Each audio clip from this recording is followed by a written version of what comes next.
복 있는 사람은 악인들의 꾀를 따르지 아니하며 죄인들의 길에 서지 아니하며 오만한 자들의 자리에 앉지 아니하고 오직 여호와의 율법을 즐거워하여 그의 율법을 주야로 묵상하는도다. 그는 시냇가에 심은 나무가 철을 따라 열매를 맺으며 그 잎사귀가 마르지 아니함 같으니 그가 하는 모든 일이 다 형통하리로다.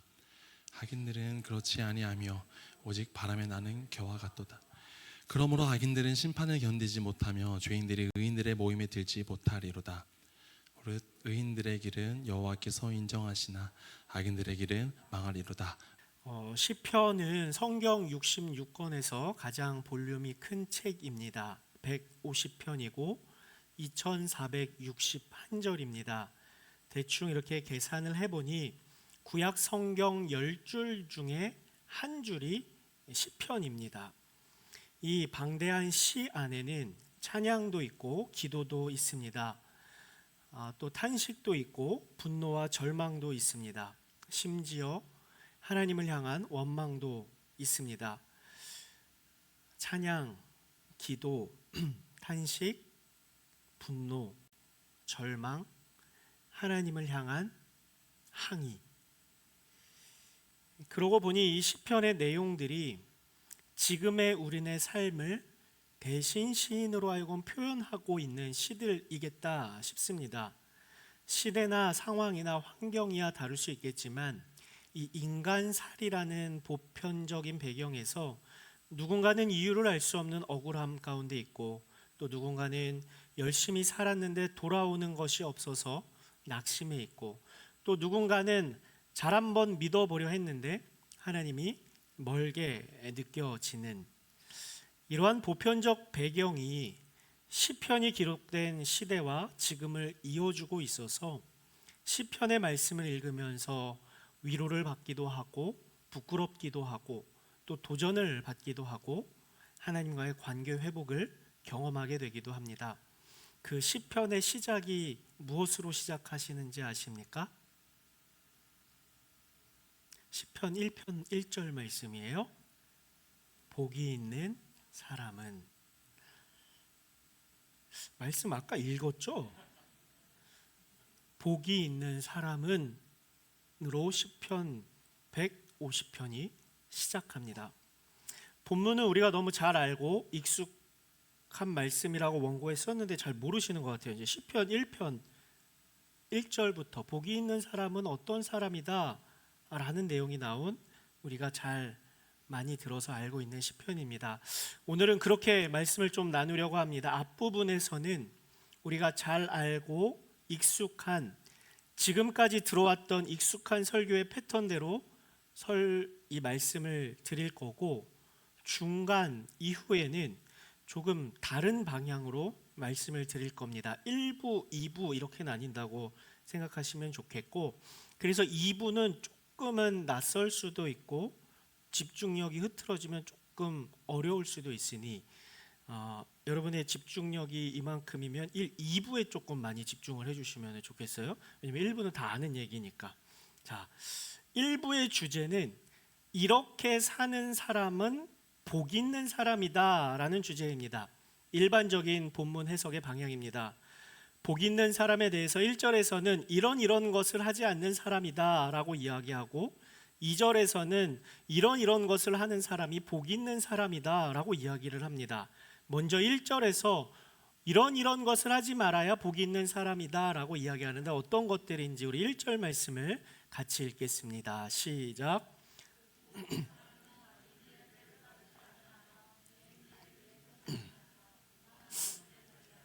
네, 하지 말아야 할 세 가지를 소극적인 표현으로 합니다. 첫 번째는 악인들의 꾀를 따르지 않는 것이랍니다. 꾀는 생각의 영역입니다. 생각부터 악인들을 따르지 않아야 복이 있는 사람이다 라는 말입니다. 두 번째는 죄인들의 길에 서지 않는 것입니다. 길에 선다는 것은 행동의 영역입니다. 죄인들이 서 있는 그 길을 걷지 않아야 복이 있는 사람이다 라고 이야기합니다. 세 번째는 오만한 자들의 자리에 앉지 않는 것이라고 이야기를 해요. 오만한 자의 자리는 정체성입니다. 거룩한 것을 비웃는 오만의 자리에 앉지 않아야 복이 있는 사람이다라고 이야기를 해요. 악인의 꾀는 생각의 영역, 죄인의 길은 행동의 영역, 오만한 자의 자리는 정체성의 영역, 즉 생각이 행동이 되고 행동이 정체성이 되는데 이 과정이 바로 타락의 과정이라는 겁니다. 악인들의 꾀, 죄인들의 길, 오만한 자의 자리에 앉게 되는 것이 타락의 과정이라는 거예요. 그리고 2절에서는 무엇을 하는 사람이 복 있는 사람이다라고 말하는데 2절 말씀 같이 읽겠습니다. 시작.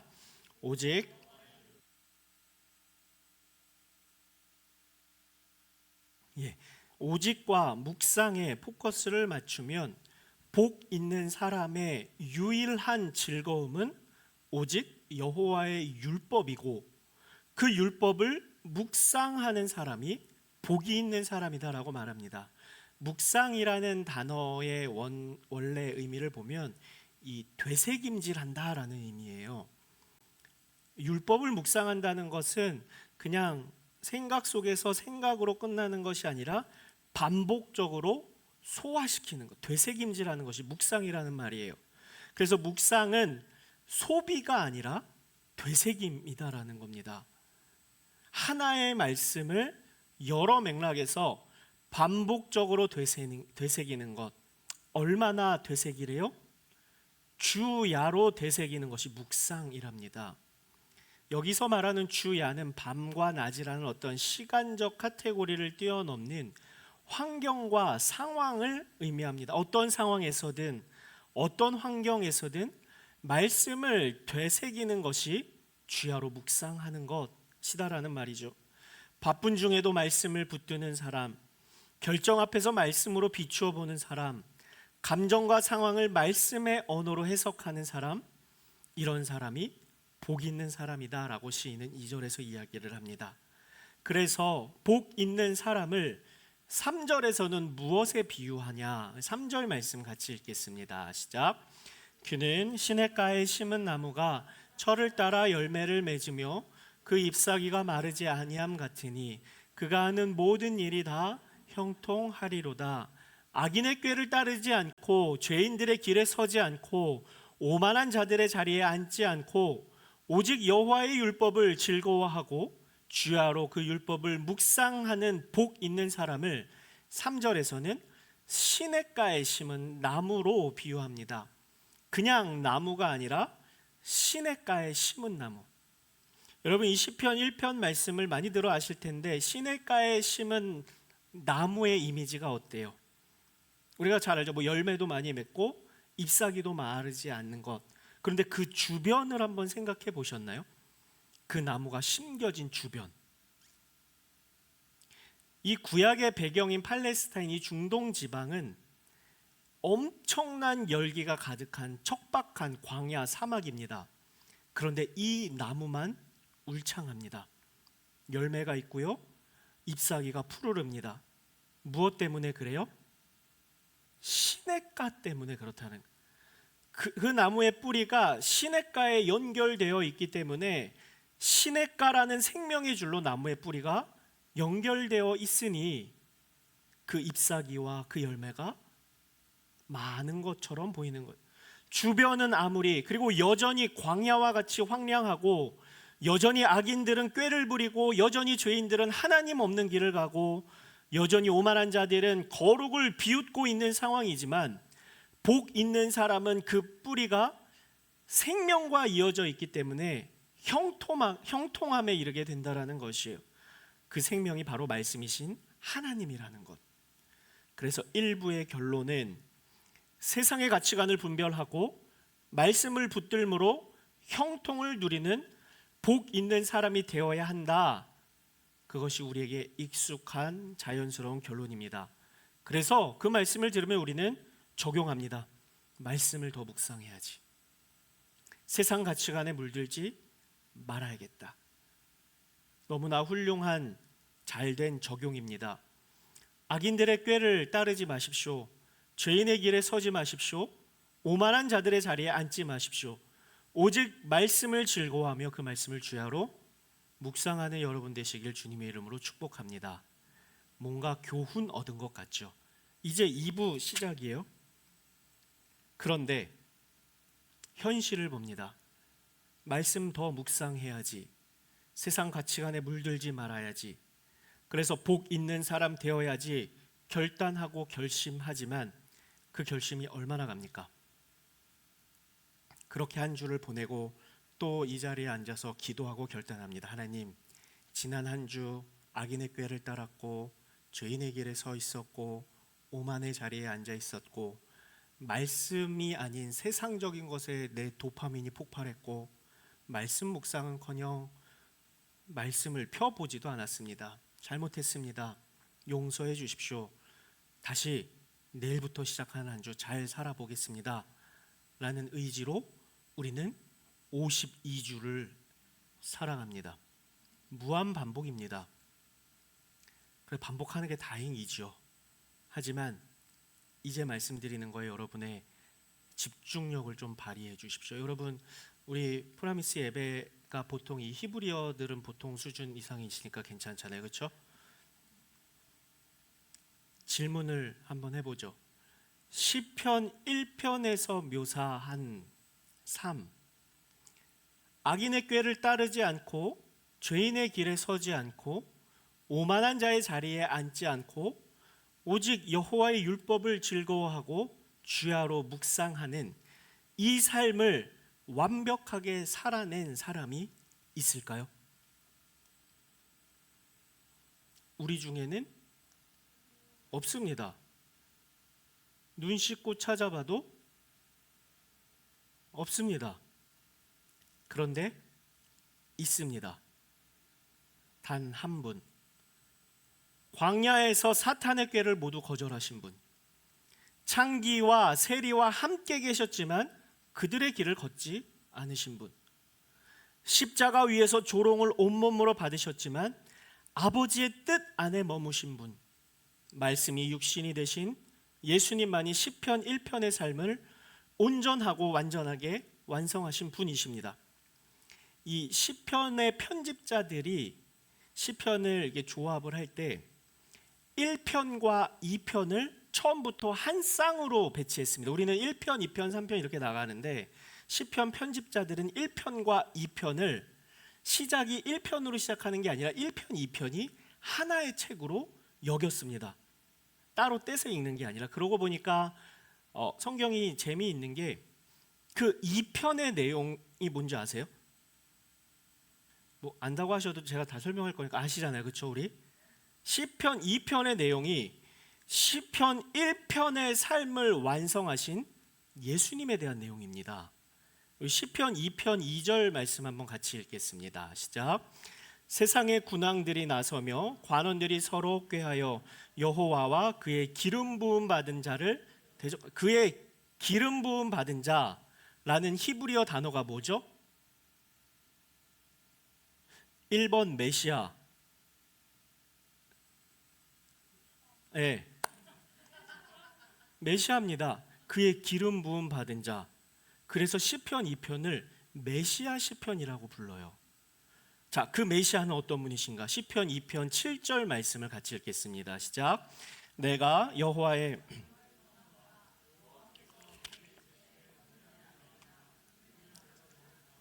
하나님의 아들 예수 그리스도이심을 알려주시. 너는 내 아들이다. 그리고 시편 2편이 그렇게 마칩니다. 12절 말씀 같이 읽겠습니다. 시작. 그의 아들에게 입맞추라. 그렇지 아니하면 진노하심으로 너희가 길에서 망하리니 그의 진노가 급하심이라. 여호와께 피하는 모든 사람은 다 복이 있다. 시편 1편의 시작은 뭐였습니까?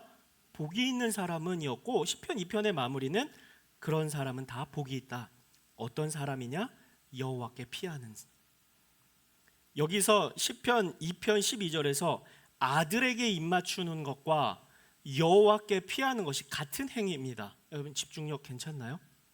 아직 시작도 안 했는데 큰일 났네요. 이 고대 근동에서 왕에게 입맞춘다는 것은 왕에 대한 복종과 경외의 표시였습니다. 즉 메시아를 왕으로 인정하는 것, 그것은 보호자이신 여호와께 피하는 것과 같은 맥락의 의미였다라는 거예요. 그래서 시편 2편에서는 복 있는 사람을 여호와께 피하는 모든 사람, 1편의 삶을 완전하게 살아내신 메시아 예수님 안에 있는 사람을 복 있는 사람으로 정의한다라는 거예요. 그래서 결국 시편 1편과 2편의 이 한 묶음 말씀을 읽을 때 1편의 말씀은 우리가 해야 할 무언가의 목록이 아니라 이미 그것을 완성하신 예수님 안에 있음이 복이라는 사실을 알려주고 있다는 겁니다. 괜찮으세요? 그래서 사실 시편 1편 1절이 우리말이나 개역개정 번역에서는 복 있는 사람은 이라는 문장으로 시작, 이 주어부로 번역이 됐는데 히브리어 원어를 보면 아시레이 하이쉬라고 시작을 해요. 아시레이 하이쉬. 근데 이게 문장이 복 있는 사람은 뭐 악인들의 꾀를, 이게 아니라 감탄문입니다. 아시레이 하이쉬, 오 얼마나 복된가, 바로 그 사람은, 감탄문입니다. 복이 넘치는 사람이요 라는 의미예요. 성경이 하나님께서 그 말씀을 읽는 독자에게 하시는 말씀이라고 할 때 오 얼마나 복된 사람인가, 바로 그 사람은 이라고 감탄하는 주체는 누굽니까? 다시요.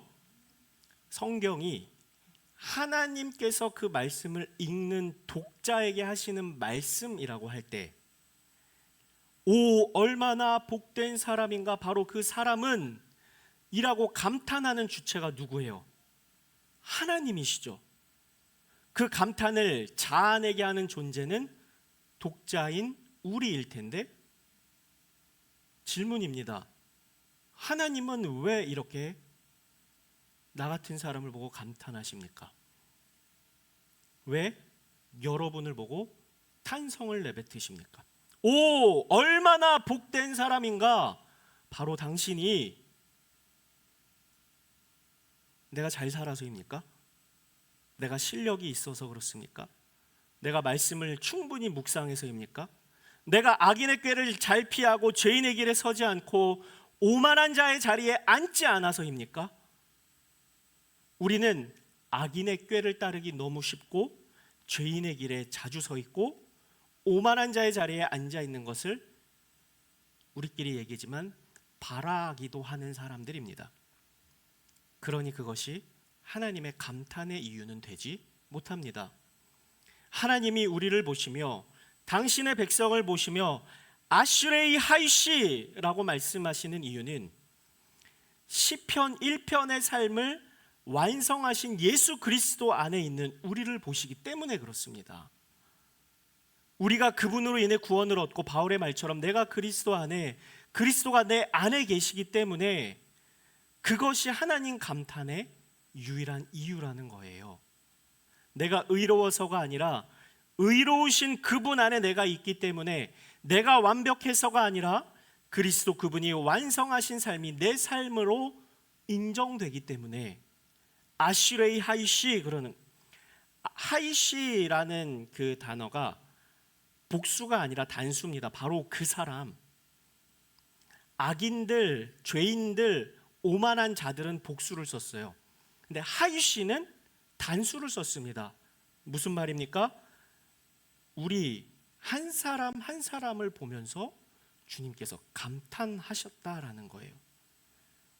그래서 하나님은 오늘도 그리스도 안에서 예배하고 그리스도 안에서 일상을 살아가고 그리스도 안에서 꿈을 꾸는 여러분을 향해서 탄성을 지르시는 겁니다. 오 얼마나 복된가, 바로 그 사람은 나의 무엇으로도 복 있는 사람이 될 수 없는데 그리스도 안에 있는 나를 복되다고 말씀해 주시는 겁니다. 복을 쟁취하기 위해 발버둥치기 이전에 이미 그리스도로 인한 구원의 은총, 그 안에 거함으로 이미 복된 존재로 선언해 주셨다는 겁니다. 그래서 이것을 두 글자로 뭐라 그럽니까? 복음이라고 이야기를 해요. 그리고 여기가 우리의 출발점입니다. 이 선언이 우리 삶의 시작이 됩니다. 출발선까지 올라고 멀리서부터 발버둥 쳐서 그 선에 이르러서 달리기 시작을 하는 게 아니라 이미 우리는 하나님의 은혜로 출발선에 서 있는 사람들이라는 겁니다. 그 출발선에서 오늘 말씀을 다시 한번 읽어보죠. 1절에서 3절까지 읽겠습니다. 1절에서 3절까지의 말씀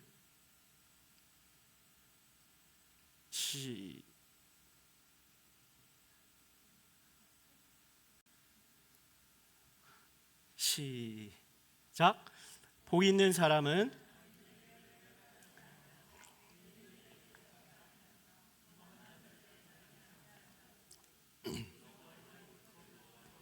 그의 율법을 주야로 묵상하는도다. 그는 시냇가에 심은 나무가 철을 따라 열매를 맺으며 그 잎사귀가 마르지 아니함 같으니 그가 하는 모든 일이 다 형통하리로다. 우리가 그리스도 안에 있기 때문에 그분의 도우심으로 성령의 능력으로 악인의 길을 따르지 않을 수 있고 죄인들의 길에 서지 않을 수 있고 오만한 자들의 자리에 앉지 않을 수 있습니다. 내가 그렇게 하기에는 한계에 부딪힙니다. 넘어지고 또 넘어지죠. 실수하고 또 실수합니다. 그래서 분명히 해야 하는 것은 내가 그리스도 안에 있다는 사실을 인식하고 잊지 않는 겁니다. 오직 여호와의 율법을 즐거워하며 그의 율법을 주야로 묵상하는도다. 말씀을 읽고 묵상해서 기쁘고 즐거운 게 아니라 이미 복된 사람으로 선언받음에 즐거움과 기쁨이 있기 때문에 주의 말씀 안에 머물러 있음을 놓치지 않으려 해야 된다는 거예요. 묵상해서 기쁜 게 아니라 기쁘기 때문에 묵상하는 거. 왜 기쁩니까? 주께서 우리를 보시고 감탄을 지어내실 만큼 우리는 그리스도 안에서 복된 존재이기 때문에 주님 말씀을 더 읽게 해주십시오, 더 묵상하게 해주십시오, 더 깊이 묵상하게 해주십시오 하는 게 아니라 주님 내가 그리스도 안에서 이미 복된 사람 때문에 기쁨이 넘치게 해주십시오. 그 기쁨이 넘치면 보지 말라 그래도 보는 게 성경책이 되는 거예요. 주님과의 이 선명한 관계, 그 관계에서 오는 기쁨을 만끽하는 것이 이미 그리스도 안에서 복됨이 선언된 저와 여러분의 갈망이 되어야 한다는 겁니다. 시냇가에 심은 나무 이야기도 해보죠. 시냇가에 나무가 있습니다. 나무 스스로가 그 자리를 찾아서 시냇가에 자리 좋겠다 생각되어서 그 자리에 스스로 심었습니까? 시냇가에 심은 나무라고 번역됐는데 문장이 수동태입니다. 시냇가에 심겨진 나무예요. 시냇가에 심겨졌기 때문에 나무의 노력이 아니라 뿌리가 물에 닿을 수 있었고 그래서 열매를 맺을 수 있었고 잎사귀가 마르지 않는 푸르름을 유지할 수 있는 겁니다. 황량한 광야 사막에서 나무가 실력이 있어서 열매 맺는 게 아니다라는 거예요. 생명의 주님을 내가 선택해서 그곳에 뿌리를 내린 것이 아니라 주님께서 황량한 세상에서 말라 비틀어 죽을 수밖에 없는 저와 여러분을 선택하셨고 당신 곁에 우리를 심으신 겁니다. 하나님이 먼저 우리를 시냇가 옆에 두셨다는 겁니다. 그러니 열매 맺음, 마르지 않는 잎사귀가 가능한 거죠. 단 우리가 우리의 뿌리를 시냇물에서 거두지만 않으면 말입니다. 다른 데로 가면 더 많은 열매를 맺을 것 같고 다른 데에 뿌리를 내리고 있으면 잎사귀가 더 화려할 것 같다 생각하고 우리의 뿌리를 거두지만 않는다면, 그리스도 안에 있음이 생명의 기쁨됨을 놓치지만 않는다면 우리는 성경이 약속한 형통함을 누리게 된다라고 이야기합니다. 4절과 5절로 가보죠. 4절 5절 말씀 같이 읽죠. 시작. 악인들은 그렇지 아니하며 오직 바람에 나는 겨와 같도다. 그러므로 악인들은 심판을 견디지 못하며 죄인들이 의인들의 모임에 들지 못하리로다. 악인들은 그렇지 않대요. 바람에 나는 겨와 같답니다. 겨의 비극이 뭔지 아세요? 열매 맺지 못하기 때문이 아니라 뿌리가 없기 때문에 비극입니다. 연결이 끊어진 존재. 그래서 바람이 불면 어디로 가는지 모르게 날아가 버립니다. 그래서 심판을 견디지 못한다고 하는데 이를 악인이라고 이야기해요. 악인의 비극은 나쁜 짓을 해서가 아니라 나쁜 짓을 해도 무감각하기 때문인데, 그 무감각함은 하나님과의 연결이 끊어져 있기 때문이라는 겁니다. 하나님과의 연결 끊어짐이 악인의 비극이에요. 반대로 의인은 어떻습니까? 6절 말씀 읽겠습니다. 시작. 무릇 의인들의 길은 여호와께서 인정하시나 악인들의 길은 망한다. 의인의 길은 여호와께서 뭐 하신대요? 인정하신답니다. 인정하다라는 히브리어 단어 야다라는 그 원뜻이 알다라는 겁니다. 안다라는 것은 어떤 정보로 아는 것이 아니라 체험적인 암, 관계적인 알을 의미해요. 가장 친밀한 관계적 알의 단어가 야다입니다. 함께 있어야만 발견할 수 있는 것. 원문 이 6절 무릇 의인들의 길은 여호와께서 인정하시나 악인들의 길은 망하리로다라는 이 한국어로 번역된 히브리어 원문을 직역하면 참으로 여호와께서는 의인들의 길을 지금 이 순간에도 알고 계시다라는 뜻입니다. 지금 이 순간에도 알고 계시다라는 것은 어떻게 해야지 알 수가 있어요? 함께 있다는 것이 전제될 때 알 수 있는 겁니다. 의인들의 길을 여호와께서 인정하신다라는 말은 결국 의인들의 그 길 위에 주님이 함께 계신다라는 뜻이에요. 악인들은 하나님과의 관계가 끊어졌기 때문에 겨와 같은 존재가 되지만, 그래서 그 길은 멸망이지만 의인들은 그 길 위에 하나님이 함께 계시기 때문에 복 있는 사람, 형통한 존재가 된다라는 것. 이제 끝났습니다. 시편 1편의 익숙한 말씀을 조금 낯설게 보려고 애썼습니다. 원래 설교자들이, 저는 그래요. 다 그렇진 않겠지만 좀 익숙한 본문이 제일 어려워요. 뻔한 말 하고 싶지 않는 어떤 그런 욕심 때문에. 아시레이 하이시, 복 있는 사람으로라고 평서문처럼 번역된 이 아시레이 하이시는 오 얼마나 복된가, 바로 그 사람. 하나님은 지금도 그리스도 안에 연결되어 있는 우리 한 사람 한 사람을 보시며 탄성을 지르십니다. 그런데 이 말씀이 값싼 위로로 들려져서는 안 됩니다. 이 말씀의 해석이 어떤 안일함이나 신앙적 나태함으로 발전해서는 안 돼요. 어차피 은혜니까 괜찮아. 이 말은 우리를 그리스도의 품 안에 안아주시기 위해 감당해야 하셨던 십자가를 가볍게 여기는 태도이기 때문에 그렇습니다. 채찍에 맞으셨죠. 십자가에 못 박히셨죠. 피를 흘리셨습니다. 십자가에 달리셨을 때 사람들이 조롱했습니다. 예수님 그러셨어요. 어찌하여 주님 나를 버리십니까? 그 숨막힘의 상황, 이 모든 것을 통과하셔서 하나님은 우리에게 외치시는 겁니다. 아시레이 하이시. 그래서 이 복음이 우리 안에 제대로 자리 잡으면 오히려 우리는 더 뜨거운 갈망으로 살아가게 되는 거죠. 두려움 때문이 아니라 감사함 때문에, 의무 때문이 아니라 사랑 때문에, 복을 받으려고가 아니라 이미 복된 사람이기 때문에. 우리의 지난 날을 볼 때 스스로 한심해서 한숨만 나오지만 하나님은 한숨이 아닌 탄성을 지르시고 그 관계에 여전히 머물기 원하신다라는 거죠. 그리고 그런 바람으로 예배하는 그리스도 안에 있는 저와 여러분을 향해 지금도 탄성을 지르십니다. 아시레이 하이시, 아시레이 하이시. 그 사람이 바로 저와 여러분이죠. 이미 복된 사람으로 선언받은 사랑하는 여러분, 날마다 매일같이 그렇게 기도합시다. 주님, 내가 그리스도 안에 있음을 오늘 하루 잊지 않게 해주십시오. 그리스도 안에 있음을 잊지 않게 해주십시오. 주님과의 연결이 끊어지지 않길 바랍니다.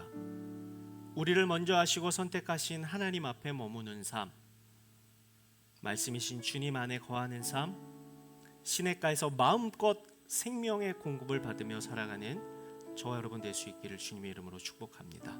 같이 찬양하고 기도하도록 하죠.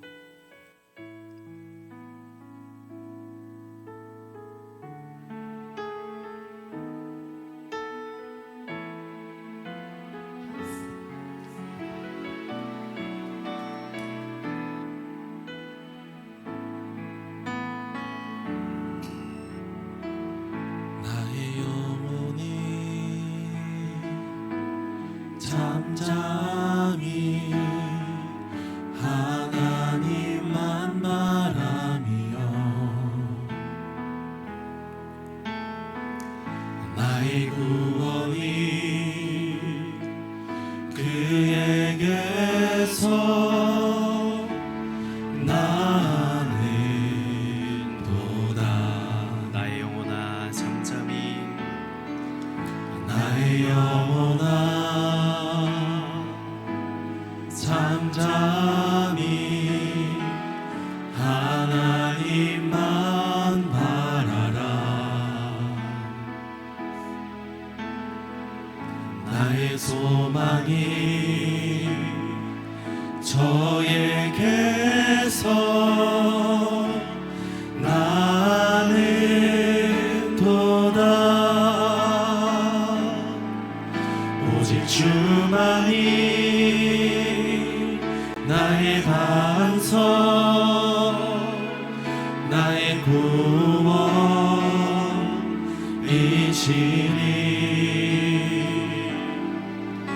오직 주만이 나의 산성,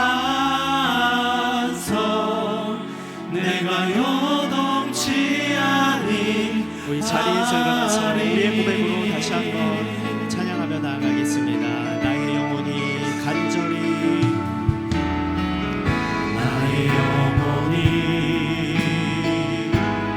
간절히 여호와를 갈망하며, 여호와를 갈망하며 나의 입술이 여호와를, 나의 입술이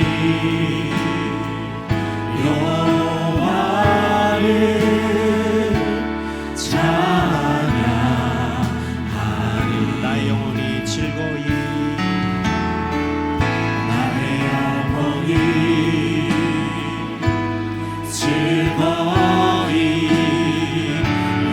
여호와를 따르리니.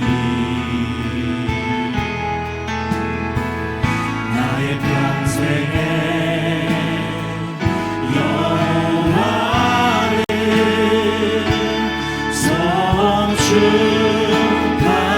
송축하리. 오직 주만이 나의 반석, 나의 구원이시니.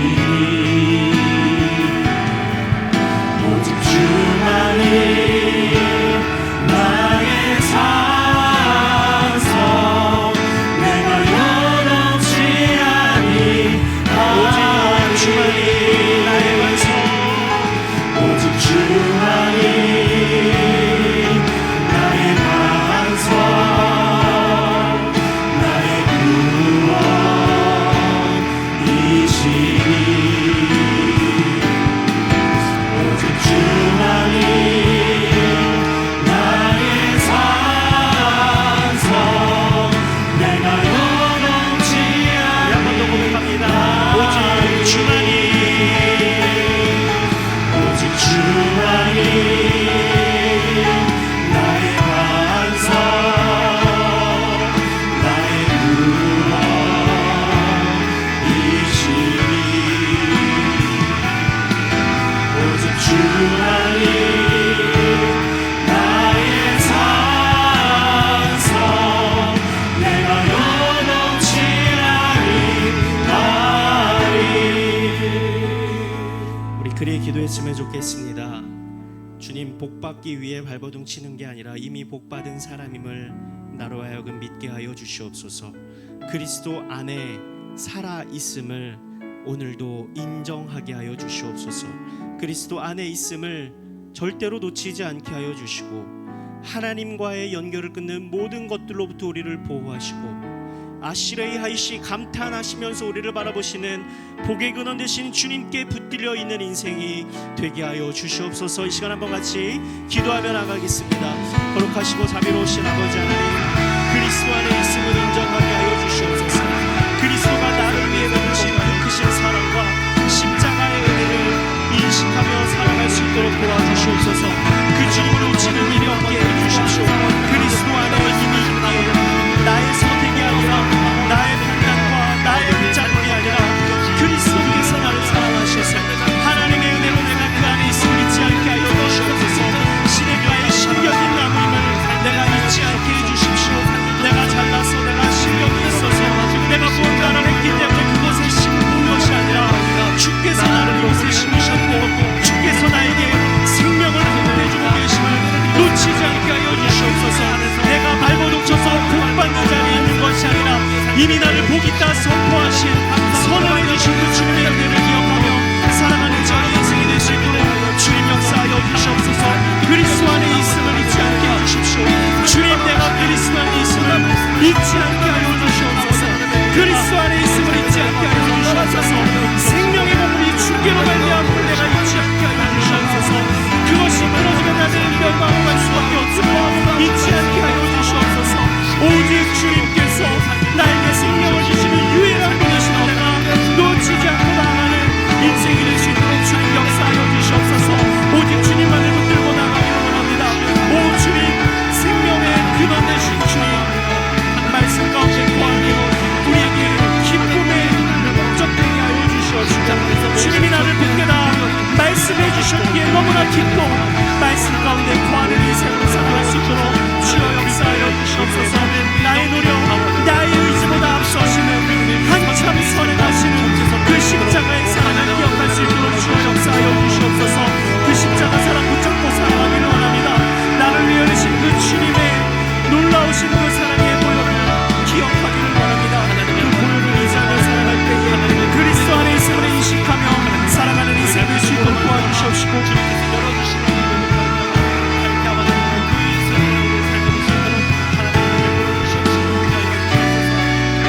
우리 한 번 더 고백합니다. 오직 주만이,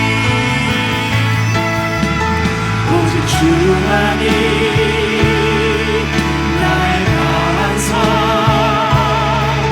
나의 구원이시니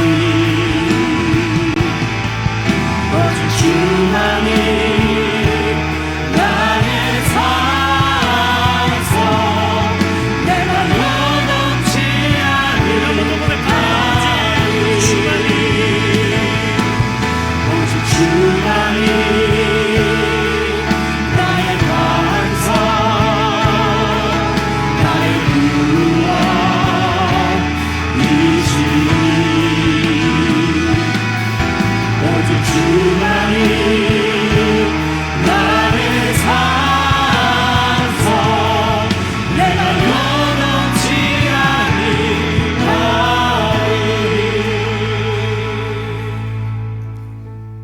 사랑하는 여러분, 저와 여러분은 그리스도 안에서 이미 복되다 선언함을 받은 사람들입니다.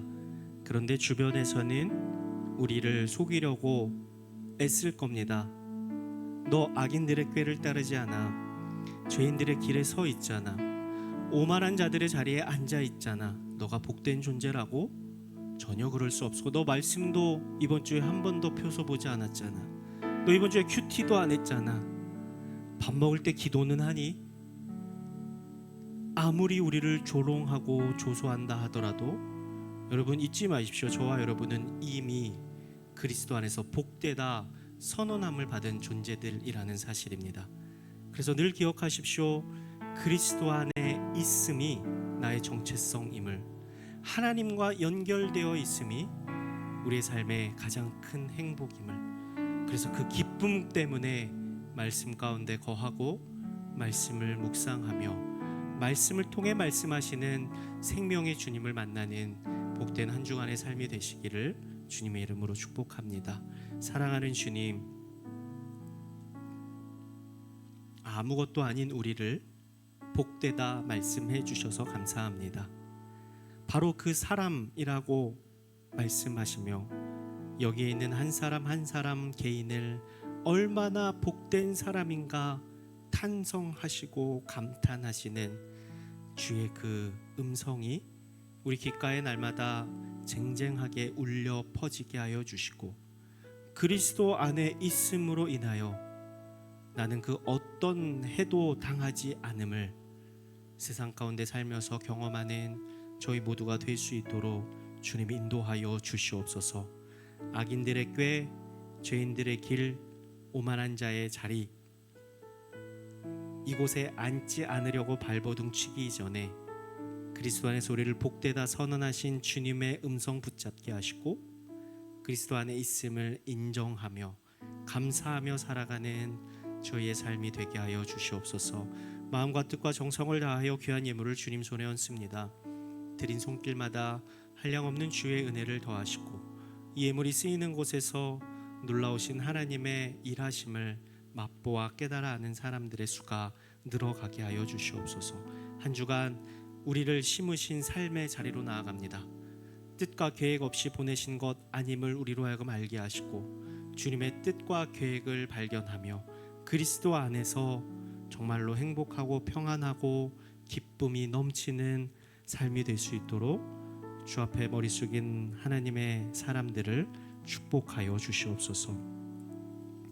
이제는 우리 주 예수 그리스도의 은혜와 아버지 하나님의 무한하신 사랑하심과 보혜사 성령님의 교통하심이 복되다 선언하신 주의 음성을 붙잡고 그리스도 안에 있음으로 세상이 줄 수 없는 복을 누리며 형통한 삶 살기를 소원하는 당신께서 복되다 말씀하시는 사랑하는 당신의 아들 딸들과 저들의 삶과 기도의 제목 위에 이 나라의 민족 위에 복음을 위해 쓰시는 선교사님들과 저 북녘 땅 위에 이제로부터 영원히 함께 하옵시기를 간절히 축원하옵나이다. 아멘.